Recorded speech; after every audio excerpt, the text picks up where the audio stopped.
तिलका मांझी विश्वविद्यालय का ये प्रोफेसर कॉलोनी है।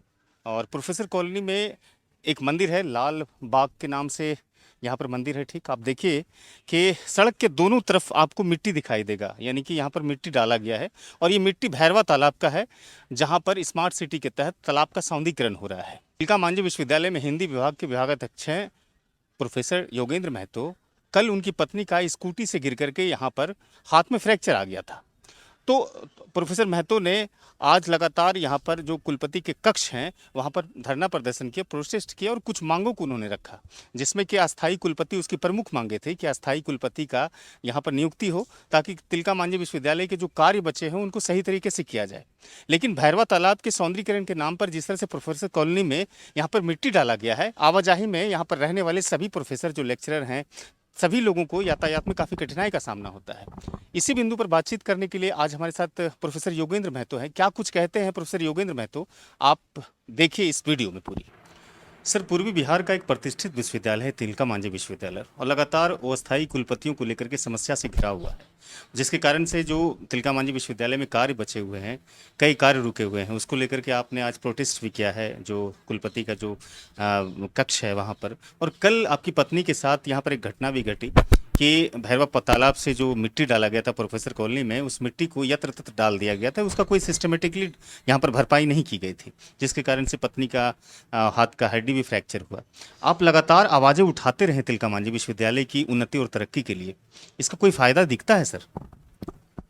देखिए, मुझे इस विश्वविद्यालय से एक तरह से मोह की तरह है। 1974 में आया था पढ़ने के लिए टीएनवी कॉलेज में, तब से मैं यहीं हूँ। तो इस विश्वविद्यालय से गहरा लगाव है, अपना विश्वविद्यालय लगता है। तो जाहिर है कि इसके लिए जो भी किया जाए बहुत कम है। तो क्या असर होगा क्या नहीं होगा ये मैं नहीं कर सकता हूँ। मेरा दायित्व ये है कि गलत हो रहा है तो उसका विरोध करना। तो हमने जो है केवल विरोध दर्ज करवाया है कि कुलपति अगर यहाँ नहीं रहते हैं या अस्थायी कुलपति नहीं होते हैं तो तमाम संचिकाओं की स्वीकृति कुलपति करते हैं, और वो जैसे तैसे पड़ा हुआ है। बच्चों के जो सर्टिफिकेट है हजारों हजार, उस पर दस्तखत नहीं हो रहे हैं। किसी की नौकरी जा रही है, किसी को कुछ और मांगा जा रहा है। तो आखिर विश्वविद्यालय कैसे चलेगा? विश्वविद्यालय छात्र शिक्षक के लिए बना हुआ है। अब शिक्षक का काम नहीं हो, सेवानिवृत्ति हो गई है, 9-10 महीने हो गए, सेवानिवृत्ति का लाभांश नहीं दिया गया, वो टीचर क्या करें? और एक नहीं है, कई कई है। तो ऐसी दशा में हम लोगों ने मांग की है कि आप अस्थाई कुलपति दें। कुलाधिपति ने इंटरव्यू लिया था 7 मई को। 7 मई से आज 1.5 महीना बीत गया, आप कुलपति नियुक्त नहीं कर रहे। तो क्या कुलाधिपति नहीं जानते हैं कि क्या चल रहा है राज्य में, विश्वविद्यालय में क्या हो रहा है, बच्चे क्या कर रहे होंगे जहाँ कुलपति नहीं जा रहे हैं 6-6 महीने से? तो वो नहीं सोच रहे। मुख्यमंत्री चुप पड़े हुए हैं और विश्वविद्यालय जो है लचर दशा में है। तो हमारा काम है आवाज़ देना कि देखो भाई, ये बुरा हो रहा है। हर कारा जैसे होता है, चौकीदार जैसे होता है। हमने अपनी आवाज़ दी कि देखो, आओ, सुनो, समझो कि ये चल रहा है। अभी अपने लाल बाग दिखाया, उसकी मिट्टी को दिखाया।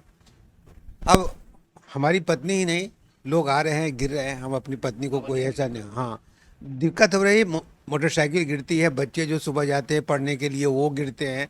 सामने मारवाड़ी कॉलेज के सामने देखिएगा कि वो सड़कें जो है मिट्टी पड़ी हुई है, उस पर लोग गिर रहे हैं, आ रहे हैं, जा रहे हैं। अरे हम लोग जीवित नागरिक हैं, और गलती जो है कंपनी वालों ने वहाँ मिट्टी डाल दी और उसके खिलाफ आप बोल नहीं रहे हैं, तो ये समाज तो ऐसे मर जाएगा लोकतंत्र में।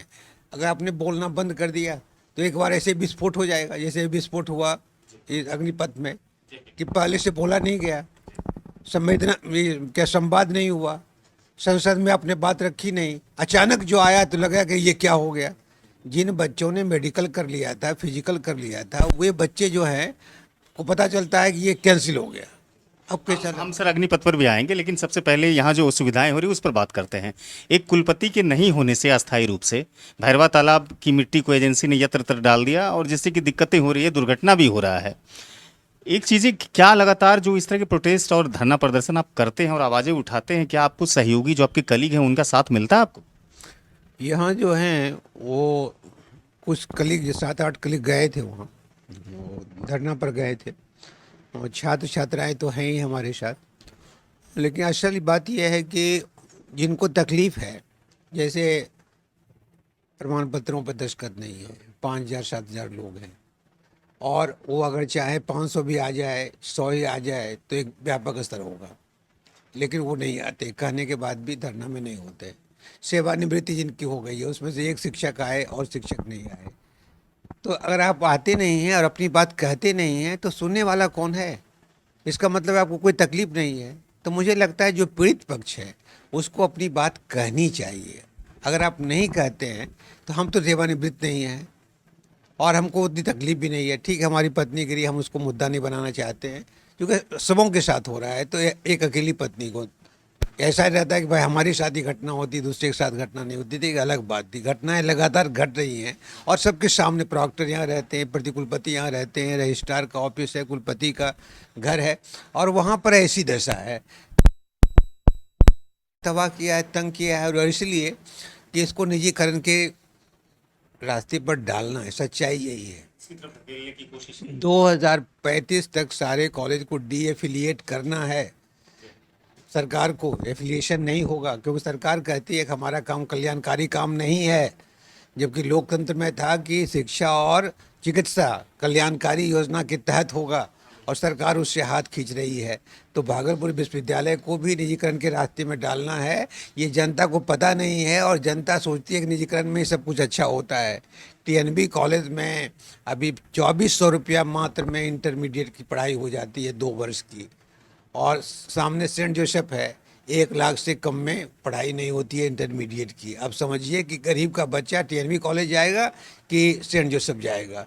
सेंट जोसेफ भी रहे लेकिन ये टीएनबी कॉलेज भी उतने दमखम के साथ रहे तो गरीब का जो बच्चा है, चाहे जिस भी जाति समूह संप्रदाय के हों, उसके लिए तो टीएनबी कॉलेज ही है।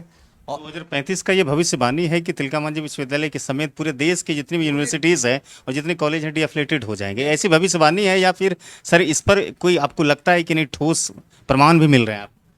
नई शिक्षा नीति में वो लिखा हुआ है तो प्रमाण है। नई शिक्षा नीति का जब पोथी है 150 पन्ने का, वो क्या है उसमें ये भी दर्ज किया गया है, और ये भी दर्ज किया गया कि कॉलेज जो होगा वो एक कमेटी के अंदर होगा। एक ही पद पर अगर दो शिक्षक की बहाली होती है तो दोनों का वेतनमान अलग अलग होगा। ये सब उसमें लिखा हुआ है, लोग पढ़ते नहीं हैं और समझना नहीं चाहते हैं। सरकार है, सरकार है, सरकार है, हिंदू मुसलमान है, फलना चिल्ला है। यार देखना क्या है, तुम्हारा सब कुछ लुटा जा रहा है अंदर अंदर, तो उसको देखना नहीं। सर एक और सवाल मेरा है कि आखिर क्या वजह है जो कि लगातार तिलका मांझी विश्वविद्यालय में ही कुलपति को लेकर के समस्याएं रही है? पिछले कई सालों से यहाँ पर कोई स्टेबल कुलपति नहीं मिल पाया है, कोई अस्थायी कुलपति नहीं मिल पाया है। कमियां कहाँ देखते हैं सर? देखिए, कुलपति की नियुक्ति जो होती है वो प्लेजर ऑफ द चांसलर है।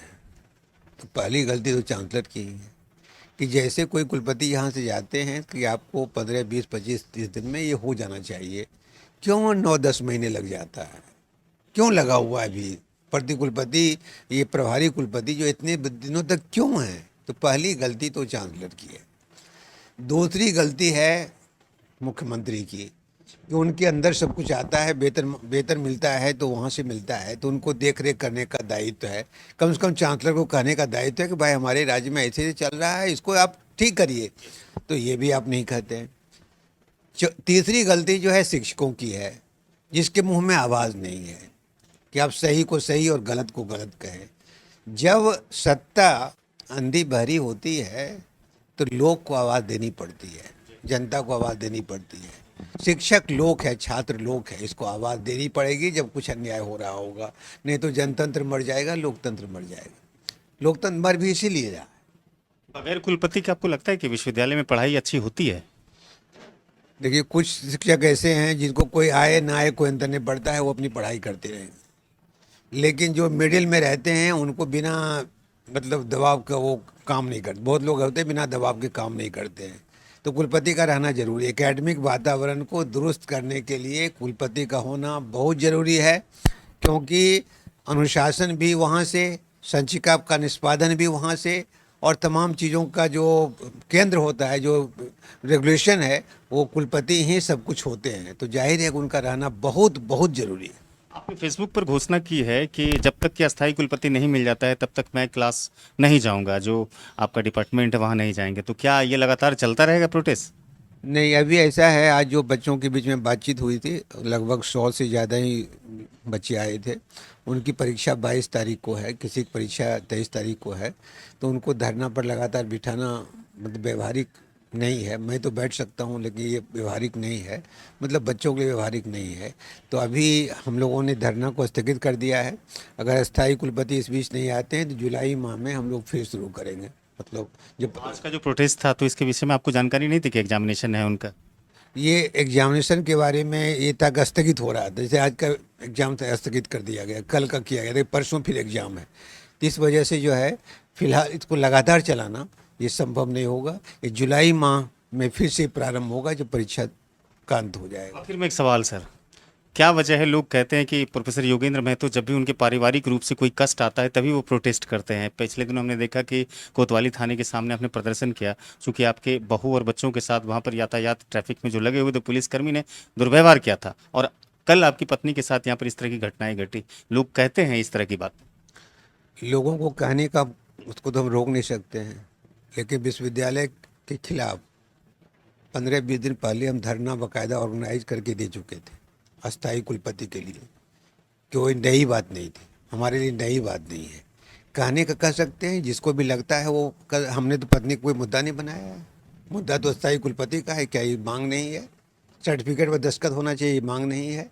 सेवानिवृत्ति में कुलपति का ये लाभांश मिलना चाहिए, कि उनका मुद्दा नहीं है? हमने तो नहीं कहा कि हमको जो है पत्नी का हाथ टूट गया है इसलिए जो है मुआवजा दो, हमको ये करना है। हम तो ये करने नहीं गए थे, हम तो सामान्य रूप से जो मांग है वो कहने गए थे। और जब हाथी चलता है तो बोलने वाले को बहुत ध्यान नहीं दिया जाता है, उसको अपना जो बताया। बातचीत के पड़ाव को आगे थोड़ा बढ़ाते हैं और संक्षिप्त में आपसे जानना चाहते हैं, सरकार द्वारा जो घोषणाएं 14 जून को की गई है अग्निपथ के तहत अग्निवीरों की बहाली। कल मैंने प्रेस कॉन्फ्रेंस देखा था, सेना के तीनों प्रमुख सशस्त्र सेनाओं के जो प्रमुख हैं उसने कहा है कि इंडियन आर्मी, इंडियन फोर्सेस और जो नेवीज हैं, तीनों फॉर्मेट्स के सेनाओं के यूथ फेसेस को लाना सबसे बड़ा डिपार्टमेंट का और सरकार का मुहिम है ये। सरकार ने बहुत बड़ी गलती की है कि सेना अध्यक्षों को उन्होंने प्रेस में भेजा इस बात के लिए कि इसको आप डिफेंड करिए। जो फैसले होते हैं कैबिनेट के फैसले होते हैं, प्रधानमंत्री के फैसले होते हैं, तो कैबिनेट का जो रक्षा मंत्री है उसको बोलना चाहिए था, या प्रधानमंत्री को बोलना चाहिए था, सेना को नहीं लाना चाहिए था। जो नियम है, नियम को बदलने और रखने का जो फैसला है वो सेना अध्यक्ष का नहीं है, वो कैबिनेट का है। तो कैबिनेट को बोलना चाहिए था। प्रधानमंत्री ने बहुत बड़ी गलती की है और ये गलती दोहराया नहीं जाना चाहिए, क्योंकि वो पाकिस्तान की तरह होगा कि सेना ही अगर इतनी बलशाली हो जाए, उसको अगर ओठ में खून लग जाए, उसका चस्का लग जाए, तो हालात बहुत बुरे हो सकते हैं। अगर आपको डिफेंड करना है तो ये जो बातें अग्निपथ की है उसको संसद में आपने क्यों नहीं लाया? आप बहस करवाते, क्यों अचानक आ गया? अचानक में क्या हो जाएगा? अगर एक साल रुक ही जाता, आप बहस करवा लेते। आप जैसे नई शिक्षा नीति में आपने दे दिया था वेबसाइट पर, जिसको विरोध करना है, जिसको समर्थन करना है, वो आप वो करें। क्यों नहीं इस बात को आपने ओपन किया? क्यों नहीं आप संसद में ले गए? क्यों नहीं आपने चर्चा की? विपक्ष को भी आप कन्विंस करते। विपक्ष का देश नहीं है, देश के आप ही हैं। तो गलती तो आप कर चुके हैं। कल तो सेना प्रमुखों ने कहा है कि ये प्रोफाइल 1989 का है, आज की तैयारी नहीं है, उसी समय का इंफ्रास्ट्रक्चर है ये। 89 का अगर स्ट्रक्चर, ये करगिल रिव्यू कमेटी का भी निर्णय किया गया है। ये 89 का है और 22 में आ रहा है। इस बीच आप क्या कर रहे थे? अभी ज़रूरत क्यों पड़ गई इसकी? अगर कारगिल में इसकी ज़रूरत थी तो उसी में लागू हो जाता। आपके 10 लाख लोगों को रोजगार भी तो देना है ना। 10 लाख लोगों को रोजगार देना है, या गुलाम बनाना है, या नौकर बनाना है? बीजेपी के लोग तो कह रहे हैं कि हम अपने ऑफिस में रखेंगे, कोई कह रहे हैं कि नाई बनाएंगे। कैलाश विजयवर्गीय ने कहा है। हाँ, बीजेपी के नेता कह रहे हैं कि उसको हम अपने ऑफिस में रखेंगे। तो सैनिक जो है उनके ऑफिस के लिए तैयार किया जा रहा है। सैनिक अडानी का जो ये क्या कहते हैं, विभिन्न तरह के जो उसके कल कारखाने हैं जो लूट करके जमा किया जा रहा है, उसके लिए बनाया जा रहा है। अपने अग्निवीरों को समझते क्या है? बच्चों को अगर स्वाभिमान है, स्वाभिमान की तरह खड़े रहें। हम तो कहते हैं नौजवानों को, देश तुम्हारा है, तुम सत्ता में जाओ, तुम देश को चलाओ। क्यों ये इसके चक्कर में पड़ा हुआ है? बिहार के लिए 6,000 या 7,000 का अग्निवीरों का कोटा है और यहाँ करोड़ों बच्चे बेरोजगार हैं। तो करोड़ों बच्चों के लिए वो क्या रास्ता है क्या? अस्थाई अगर नौकरी होती तो बात समझ में आती है कि चलो भाई इतने इतने लोगों का निपट गया, वो 4 साल के बाद फिर बाहर निकलेगा। क्या मतलब होता है ऐसी चीज़ों का? और जिन जिन देशों का हवाला दे रहे हैं इनको मालूम होना चाहिए कि जो छोटे छोटे देश हैं उस पर आक्रमण होता रहता है, इसलिए घर घर को दीक्षित किया गया है, हथियार दिया। इंडोनेशिया कुछ चर्चा लोग छोटे छोटे देशों का ये लोग करते हैं कि वहाँ हुआ है इसलिए यहाँ होना चाहिए। आपको मालूम नहीं है कि 4 वर्षों के बाद जब वो यहाँ आएगा और कोई काम नहीं मिलेगा तो वो क्या क्या करेगा। उन बच्चों के बारे में आप सोचिए। अगर नहीं सोचते हैं और अपने जिद पर अड़े रहते हैं तो बहुत भयानक परिणाम होंगे। उसकी कल्पना शायद प्रधानमंत्री को भी नहीं है कि क्या चल रहा है देश के अंदर। तात्कालिक रूप से बेरोजगारी एक बहुत बड़ी समस्या है। 28 लाख पद केंद्र सरकार के विभिन्न महकमों में खाली हैं, क्यों नहीं भरे जा रहे? अगर भर देते तो 28 लाख बच्चे तो उसमें जाते। ये सही है कि कोई भी सिस्टम सभी बच्चों को सरकारी नौकरी नहीं दे सकता है, लेकिन जो पद हैं उन पदों पर बहाली क्यों नहीं है? आखिर इसका क्या जवाब है? और सब पदों को आप निजीकरण के रास्ते में डाल रहे हैं। कहीं पद को सरेंडर कर रहे हैं, कहीं उसका वेतन घटा रहे हैं, कहीं पेंशन समाप्त कर रहे हैं, कहीं कुछ कर रहे हैं। आप क्यों कर रहे हैं? आप तो का वादा आपने किया था कि 2 करोड़ लोगों को 1 वर्ष में नौकरी देंगे, रोजगार देंगे। आज 10 लाख पर आ गए। आज 10 लाख भी ये अग्निवीर हैं। अब समझिए कि कहाँ से कहाँ पहुँच गए। तो जो वादे करते हैं वादे पर तो खरा उतरना चाहिए। ठीक है, 2 करोड़ नहीं हुआ, 2.25 करोड़ हुआ, 1.5 करोड़ हुआ, 1 करोड़, 1 करोड़ हुआ, ये कहाँ है? तो सवाल है कि बड़े पदों पर बैठा हुआ जब आदमी झूठ बोलता है, घर का मुखिया झूठ बोलता है, कुलपति झूठ बोलने लगे, कुलाधिपति झूठ बोलने लगे, तो नीचे जो तबका होता है, परिवार का हिस्सा हो, तो जो लगता है झूठ बोलना बहुत सही बात है। सामाजिक स्तर पर बहुत बड़ा मतलब नैतिक पतन जो होता है उसकी बड़ी वजह यही है। इसलिए आंधी में भी बरगद को खड़ा रहना पड़ता है। सर, वक्त की किल्लत है। हाँ, बहुमूल्य समय देने के लिए, बातचीत करने के लिए बहुत बहुत शुक्रिया। बहुत बहुत धन्यवाद आपको बाप। तो ये प्रोफेसर योगेंद्र महतो थे, जो हिंदी और अंगिका विभाग के विभागाध्यक्ष हैं तिलका मांझी विश्वविद्यालय के। लगातार प्रदर्शन, लगातार आवाजें उठाते रहते हैं, सामाजिक स्तर पर भी और शैक्षणिक स्तर पर भी।